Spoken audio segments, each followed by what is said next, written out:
Komakech. Honorable, many thanks for joining us this evening. First, what is your take on the regional sittings that appear to be splitting, especially the opposition in Parliament?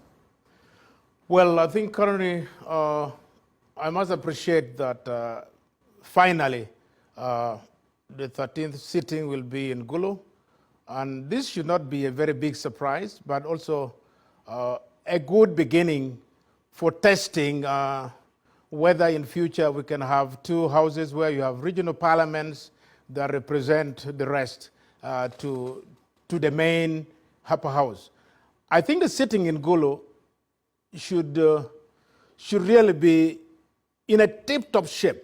I would like to see a review of the order paper to include the issues that are tied to northern Uganda, but of course the rest of Uganda. One, on the oil issue, we would have had an opportunity to have the state of oil discovery in northern Uganda, an update, because these are issues that people in the north have been asking, actually sub-region.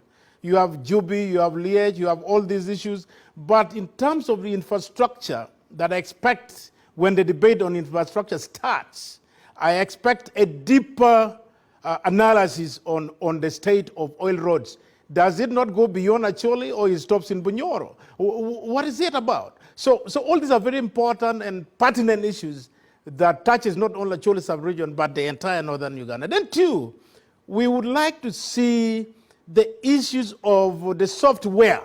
How do we bring to closure some of the legacies of violence that have been in Uganda, and using an opportunity for the LRA insurgency, as directed by the Juba peace talks? Why is it that it has taken us 20 years without an enabling law that should facilitate the transitional justice policy? We expect this to be on the floor of Parliament.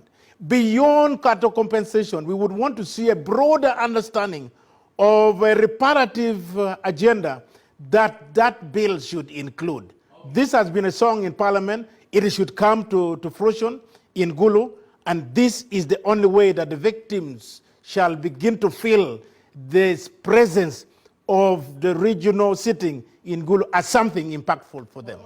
You raise an important point, and we have been able to speak to some of the leaders in the region, and these are some of the other issues that did come up. Let's take a look at those. Of course, top on agenda, we had, of course, the Upper Land question, the Balalo question, cattle wrestling, debt war claimants, biting poverty, electricity in West Nile, Karamoja hunger, and the nodding disease syndrome. Honorable, what I want to understand is, according to the agenda of Parliament, focuses not on those issues, but on medical camps, meetings with border riders, meeting with the market women, and many others, including an address by President Yoweri Museveni.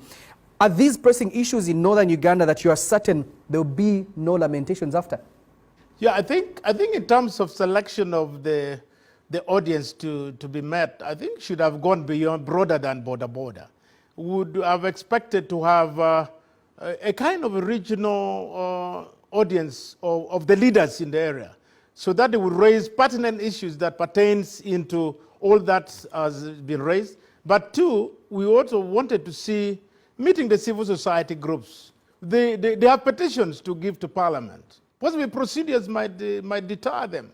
And an audience with them would actually generate very, very elaborate, positive understanding on what is on the ground. Because these are people and leaders who are always on day to day. I mean, all the districts of Acholi, we would have seen meeting chairmen, the speakers of Parliament, and of the districts and all this.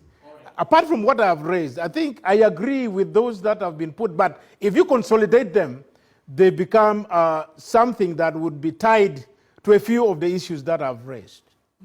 Thank you, Honorable Komakech. What I want to understand is that speaking to some people, especially those around Gulu, their fears this could turn into a political rally as opposed to a plenary session, as you have leaders who would want to speak to appeal to the voters. Are you sure this is going to achieve the purpose it is intended for?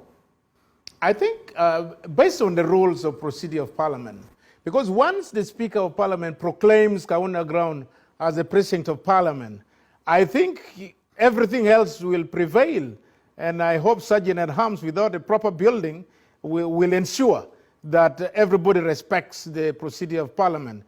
I would not want to think that we should utilize this occasion to become a situation where there is a completely unlawfulness.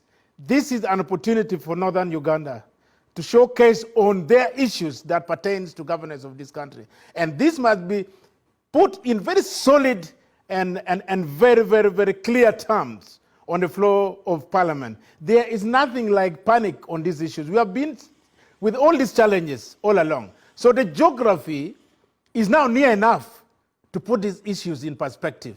So I expect all what is going to take place in Northern Uganda, especially the sitting of the 13th Parliament of the 4th session, to be smooth, but it should be succinct, it should touch the hearts of the people of Northern Uganda.